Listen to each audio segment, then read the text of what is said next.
Hey guys, today I'm working with a Whirlpool washer and electric dryer.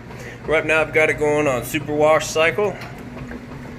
Filled up with a pretty heavy jeans and towel load. Just got started there. You can see it filled all the way up with water, full submersion on those clothes.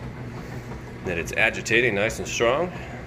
The washer gets a 28-point inspection, the dryer gets a 22-point inspection.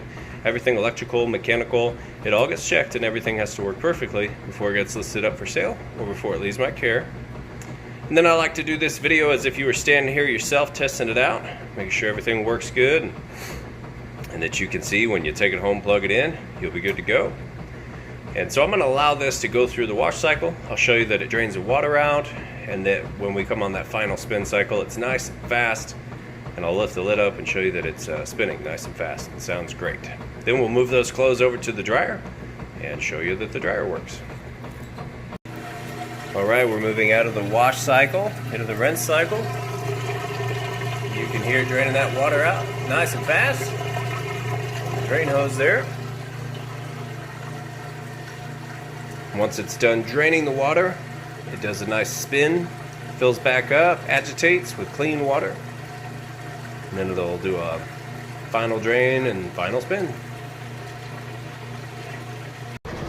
Alright, and we're back on the final spin cycle. Just finished draining all that water out. You can see in here, it's spinning nice and fast. And I'm going to go ahead and lift up the lid. Now the lid switch will kick in and shut it down. It's a safety feature. But you will be able to see here, it's spinning nice and fast. There you go. We'll let that finish up. We'll move those clothes over to the dryer and show you the dryer. Alright guys, now we've got an estate dryer. It's an electric dryer. It's actually made by Whirlpool.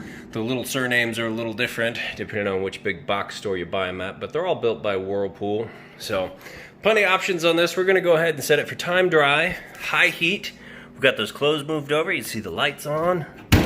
Close it up and we'll hit go.